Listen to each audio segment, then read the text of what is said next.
नमस्कार दोस्तों, मैं डॉक्टर सुशील त्रिपाठी वेदामृत आयुर्वेदा की तरफ से आप सभी का स्वागत करता हूं।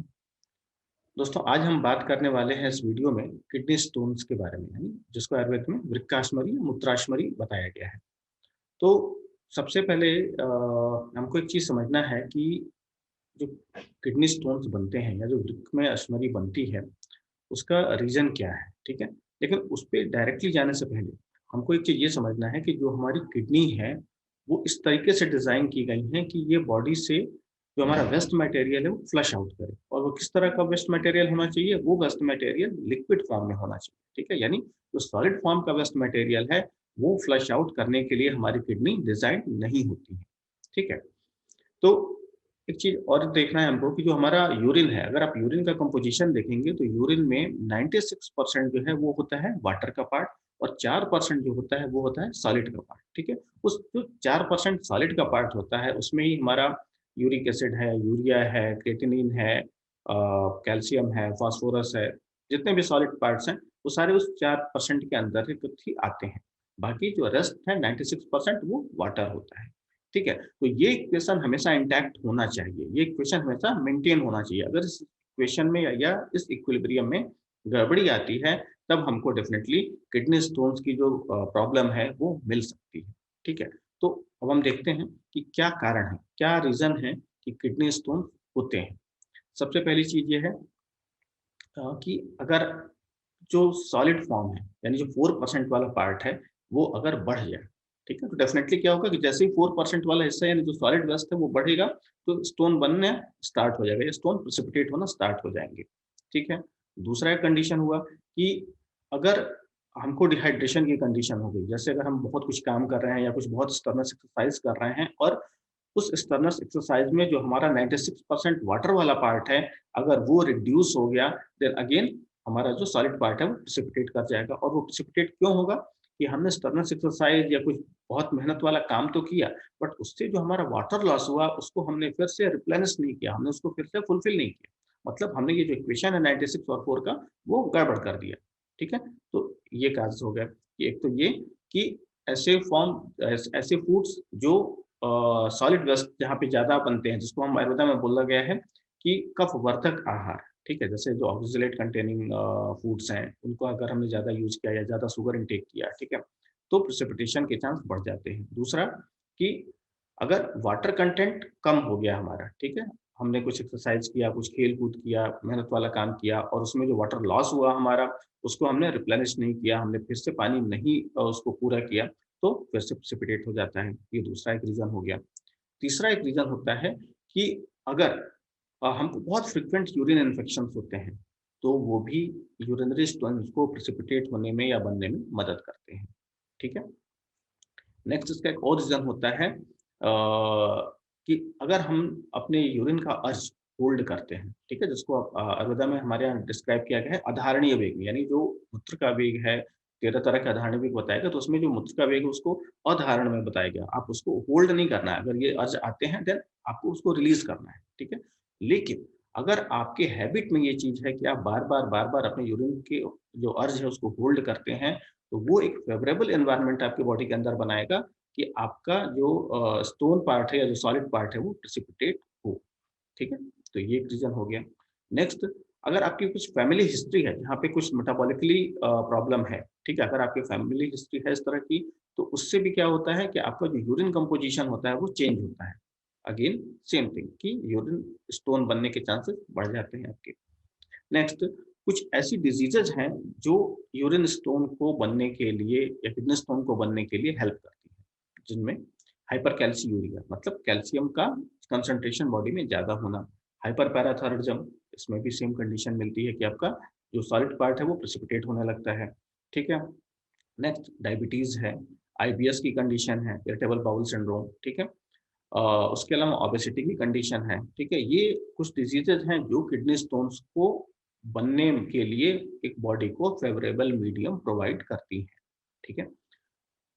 अपार्ट फ्रॉम दिस कुछ डाइटरी चीज़ें हैं, हमारे डाइट में कुछ चीज़ें हैं जो रेगुलर यूज़ होने में, ठीक है? या उनके साथ बहुत कुछ तालमेल अगर गड़बड़ हुआ हमारा, तो वो भी हमारे किडनी स्टोन्स को बनने के लिए हेल्प करती हैं। उसमें एक सबसे पहली चीज़ आती है एनिमल प्रोटीन का इंटेक, ठीक है? अगर आपका एनिमल प्रोटीन का इंटेक ज़्यादा है और उसके हिसाब से आपका पानी का कंजम्पशन वगैरह कम है, तो प्रेसिपिटेट होने के चांस बढ़ जाते हैं, ठीक है? Then again high salt intake, बहुत ज़्यादा नमक आप यूज़ करते हैं, हाई शुगर इंटेक, ठीक है? इससे भी प्रेसिपिटेशन के चांस बनते हैं। या ऑक्सलेट कंटेनिंग फूड्स जैसे पालक है, चुकंदर है, इस तरह की चीज़ों का यूज़ करते हैं तो भी हमको जो किडनी स्टोन्स हैं उनके बनने के चांसेस बढ़ जाते हैं, ठीक है? Apart from this vitamin D का जो सप्लीमेंटेशन हम यूज़ करते हैं, अगर वो बहुत एक्सेस अमाउंट में होता है तो वो भी इन सॉलिड पार्ट्स को या जो सॉलिड वेस्ट होता है उसको प्रेसिपिटेट करने में हेल्प करता है, ठीक है? अच्छा, अभी हमने ये जो देखा 96 और 4 का इक्वेशन कि 96% जो वाटर है और 4% सॉलिड है। कई बार ऐसा होता है कि हमारा ये जो इक्वेशन है ना वो इंटैक्ट होता है, मतलब 96% वाटर होता है, 4% सॉलिड होता है, फिर भी किडनी स्टोन्स की प्रॉब्लम आती है। वो क्यों होता है कि बॉडी के अंदर एक हम बोलते हैं चिलेटिंग एजेंट, जिसमें हमारे सिट्रेट है, मैग्नीशियम है, ये सब आते हैं। अगर ये चिलेटिंग एजेंट रिड्यूस है, ठीक है, और हमारा इक्वेशन इंटैक्ट है, मतलब पानी हमारा 96% है, सॉलिड हमारा जो वेस्ट है वो 4% है, बट चिलेटिंग एजेंट्स रिड्यूस्ड हैं, ठीक है? तो भी ये जो सॉलिड वेस्ट है वो प्रेसिपिटेट करते हैं, ठीक है? तो ये जो हमारा सिट्रेट का पार्ट है, जो चिलेटिंग एजेंट का पार्ट है, इसको भी हमको मेंटेन करके रखना होता है, ठीक है? नेक्स्ट एक कंडीशन और आती है, जहाँ पे कि ये इक्वेशन इंटैक्ट होते हुए भी स्टोन बनने के चांस बनते हैं, जिसको हम बोलते हैं रेनल ट्यूबुलर एसिडोसिस, या आयुर्वेदा में हम बोलते हैं कि पित्ताधिक्य की कंडीशन हो गई। अगर पित्तज कंडीशन ज़्यादा डोमिनेंट होने लगी मूत्र स्रोतस में, तो क्या होगा, एसिडोसिस की वजह से आपका इक्वेशन इंटैक्ट होते हुए भी किडनी स्टोन्स के या बनने के चांसेस बढ़ जाते हैं, ठीक है? तो ये कुछ रीज़न्स हैं कि क्यों किडनी स्टोन्स बनते हैं, ठीक है? अच्छा, दूसरा क्या होता है कई बार कि फैमिली में हिस्ट्री जैसे मैंने बताया कि रहती है किडनी स्टोन बनने की। दूसरा एक और है कि अगर स्टोन आपको बना हुआ है, ठीक? तो उसमें भी एक टेंडेंसी होती है कि बार-बार, बार-बार बनने के चांसेस बनते हैं इसके लिए, ठीक है? तो हमको एक चीज़ ये भी ध्यान देना है कि सपोज़ कि मुझे किडनी स्टोन की प्रॉब्लम थी, मैंने एनी हाउ वो प्रॉब्लम रिज़ॉल्व हो गई विथ मेडिसिन्स या विथ सर्जिकल प्रोसीजर्स के थ्रू, तो उसके बाद भी हमको अपने को अलर्ट मोड पे रखना होता है, बिकॉज़ बॉडी की टेंडेंसी होती है कि फिर से आपको स्टोन बनने के चांसेस ज़्यादा होते हैं, ठीक है? अब सिम्पटम्स क्या आते हैं? क्या हमको लक्षण पता चलेगा, क्या दिक्कत आएगी जो कि हमको इंडिकेट करेगी कि हाँ, किडनी स्टोन्स की दिक्कत मुझे हो सकती है, ठीक? सबसे पहला और सबसे जो इम्पोर्टेंट सिम्पटम यहाँ पे हमको मिलता है वो है पेन, ठीक है? अब पेन का नेचर थोड़ा अलग-अलग कंडीशन पे हो मिल सकता है हमको। कई बार ऐसा होता है कि वो पेन बहुत माइल्ड टाइप का होता है, और वो पेन कहाँ पे होता है, हमारे फ्लैंक पे। फ्लैंक मतलब जो हमारा जो पार्श्व का हिस्सा होता है, जो हमारा साइड का हिस्सा होता है, वहाँ पे हमको मिलती है ये। और जिस साइड स्टोन होगा, मतलब राइट किडनी में हुआ तो राइट साइड, लेफ्ट किडनी में हुआ तो लेफ्ट साइड, वो पेन हमको मिलेगा। तो कई बार क्या होता है कि वो जो पेन होता है बहुत डल नेचर का होता है, हमेशा बना रहेगा, और जब आप कुछ सीढ़ियाँ चढ़ेंगे या कभी थोड़ा उछल-कूद करेंगे, उस टाइम पे वो पेन बढ़ता है, ठीक है? और दूसरी कंडीशन आती है पेन की, जहाँ पे जो स्टोन होता है वो मूव करता है अपनी जगह से। लाइक सपोज़ कि अगर हमारे यूरेटर में है और अगर वो थोड़ा-सा नीचे की तरफ मूव किया, उस टाइम पे वो पेन आता है, और वो एक्सक्रूएटिंग पेन होता है, मतलब एकदम आदमी को तड़पाने वाला पेन, ठीक है?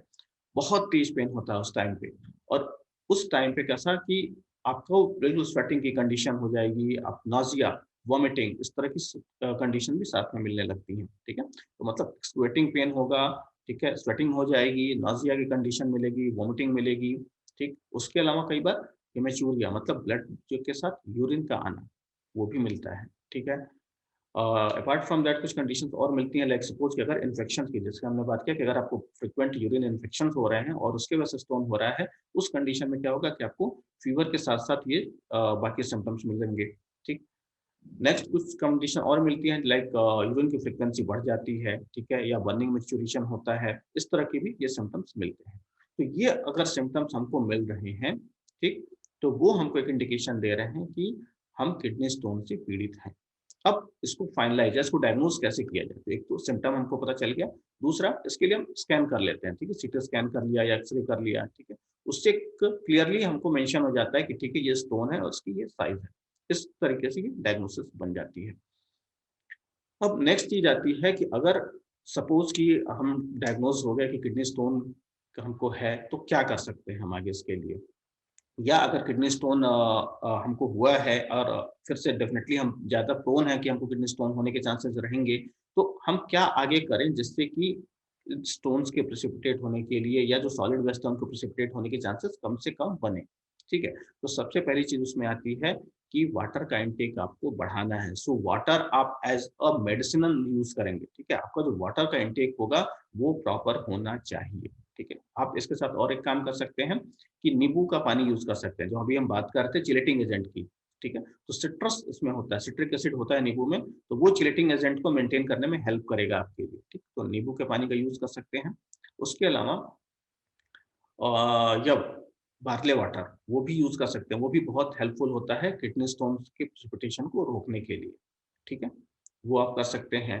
इसके अलावा आप जो ड्रमस्टिक की फली आती है, जो सहजन की फली आती है, उसका यूज़ करिए। वो भी बहुत बढ़िया काम करती है किडनी स्टोन्स को प्रेसिपिटेट नहीं होने के लिए, कि किडनी स्टोन प्रेसिपिटेट नहीं है, नहीं बने, ठीक है? कुष्मांड, ठीक है? उसका यूज़ कर सकते हैं, वो बहुत अच्छा काम करती है। कुछ ऐसी चीज़ें जो ऑक्सलेट जिनमें ज़्यादा होता है, जैसे हरी पत्तेदार सब्जियाँ, खास करके पालक हो गया, उसका यूज़ नहीं करना होता है। चौलाई का यूज़ कर सकते हैं, चौलाई बहुत अच्छा काम करती है किडनी स्टोन्स को फ्लश आउट करने के लिए, ठीक है? तो पालक का यूज़ है, बीटरूट यानी चुकंदर का यूज़ है, चॉकलेट है, इस तरह की चीज़ों का यूज़ हम कम से कम करेंगे। दूसरा सप्लीमेंटेशन लाइक सपोज़ कि अगर मुझे ऑलरेडी हिस्ट्री है, तो विटामिन डी का सप्लीमेंटेशन इस तरह की चीज़ों को हम थोड़ा ध्यान से लेंगे। यहाँ पे हमको ध्यान देना पड़ेगा कि ऐसा ना हो कि बहुत ज़्यादा सप्लीमेंटेशन हो रहा, उसकी वजह से ये चीज़ें प्रेसिपिटेट हो रही हैं। उसका ध्यान रखेंगे। रेड मीट को कोशिश करें कि अवॉइड करें, यानी हम जो एनिमल प्रोटीन है, उससे हमारा कोशिश रहेगा कि हम जो हमारा वेजिटेरियन प्रोटीन है, उसके साइड पे हम थोड़ा शिफ्ट हो जाएँ। तो ये हमारे लिए हेल्पफुल होगा हमेशा, ठीक है? हाई शुगर का इंटेक है, हाई साल्ट का इंटेक है, इसको हम कम से कम कर दें। ठीक? ये अगेन मैंने बताया कि जो प्रेसिपिटेशन वाला पार्ट है उसको कम करने के लिए हेल्प करेंगी। तो इस तरीके से ये चीज़ें हमको ध्यान देनी है। अब हमको ये देखना है कि रिस्क किनके लिए ज़्यादा होता है, ठीक है? तो ऐसे लोग जो हॉट एंड ड्राई क्लाइमेट में यूज़ काम करते हैं, उनके लिए ज़्यादा रहेगा। जिनकी फैमिली हिस्ट्री है या जिनको हो चुका है, ठीक है? उनको अगेन होने के चांसेस ज़्यादा रहते हैं। जो ओबीज़ लोग हैं, जिनको ओबेसिटी की प्रॉब्लम है, उनको होने के चांस ज़्यादा रहते हैं। डायबिटीज़ है या मेटाबॉलिक कोई प्रॉब्लम चल रही है, जैसे आईबीएस वगैरह की कुछ प्रॉब्लम चल रही है, वो लोग किडनी स्टोन से उनको पीड़ित होने के चांसेस ज़्यादा बनते हैं, ठीक है? तो इन लोगों को स्पेशली ध्यान रखना चाहिए कि क्या डू एंड डोंट्स जो हमने अभी शेयर किया, क्या-क्या डू में है हमारे, क्या-क्या हम कर सकते हैं कि प्लेंटी ऑफ वाटर का यूज़ करना, ठीक है? विटामिन डी का एक्सेस सप्लीमेंटेशन का यूज़ नहीं करना है हमको, एनिमल प्रोटीन से हमको कोशिश करना है कि शिफ्ट करके हम वेजिटेबल प्रोटीन्स पे आ जाएँ, ठीक है? उसके अलावा ड्रमस्टिक की फली का यूज़ कर सकते हैं, ठीक है? नेक्स्ट हम काम कर सकते हैं कि कुष्मांड का यूज़ कर सकते हैं, ठीक? और बार्ले वाटर का यूज़ कर सकते हैं, नींबू पानी का यूज़ कर सकते हैं, प्लेंटी ऑफ वाटर डेफिनिटली हमको रखना है, मेंटेन करके रखना है, नारियल पानी का आप यूज़ कर सकते हैं। तो ये चीज़ें आप कर सकते हैं और क्या नहीं करना है आपको कि बीटरूट है, मूँगफली है, पालक है, इस तरह की चीज़ों को यूज़ नहीं करेंगे। हाई साल्ट का इंटेक मतलब ऊपर से एडेड साल्ट नहीं यूज़ करेंगे, ठीक है? एडेड शुगर का यूज़ नहीं करेंगे, ठीक है? इस तरह की चीज़ों को बचा कर के रखेंगे, ठीक है? और इसके अलावा बहुत सारे कुछ मेडिसिन्स हैं लाइक ये तो हमारे डाइटरी चेंजेज़ हैं। बहुत सारे कुछ मेडिसिन्स हैं जो किडनी स्टोन्स को फ्लश करने के लिए बहुत अच्छा हेल्प करते हैं। आयुर्वेदा में लाइक गुड़चुर है, ठीक है? चंद्रप्रभावती है, पुनर्नवा है, तो बहुत सारे एक मेडिसिनल कॉम्बिनेशन है जो अच्छे तरीके से हेल्प करता है इस स्टोन्स को फ्लश आउट करने के लिए, ठीक है? बट क्या मेडिसिन्स होंगी, क्या देना है, किस डोज़ में देना है, वो आपको आपका डॉक्टर सजेस्ट करेंगे, ठीक है? आपको अपने साइड से जो करना है वो डाइटरी चेंजेस करना हाँ, एक चीज़ और कि अगर आपका जो लाइफ़स्टाइल है वो सेडेंटरी है, तो वो भी स्टोन को प्रेसिपिटेट करने में हेल्प करेगा, ठीक है? तो ऑलवेज़ आप अपने लाइफ़स्टाइल को थोड़ा एक्टिव बना कर के रखना है, ठीक है? तो ये चीज़ें हैं जो आप कर सकते हैं, ठीक है? तो इनको फ़ॉलो करिएगा और अगर आपको लगता है कि नहीं फिर भी आपको कुछ दिक्कत है या आपका स्टोन का साइज़ बड़ा है, तो प्लीज़ हमारे नंबर पे कॉन्टैक्ट करिए। हम पूरी तरीके से कोशिश करेंगे कि हम इस समस्या से निजात दिलाने में आपकी पूरी सहयोग करें, ठीक है? तो स्वस्थ रहिए और इन चीज़ों को फ़ॉलो करिए। अगर कुछ समस्या है तो प्लीज़ कॉन्टैक्ट करिए। मिलते हैं फिर अगले वीडियो में, तब तक के लिए नमस्कार।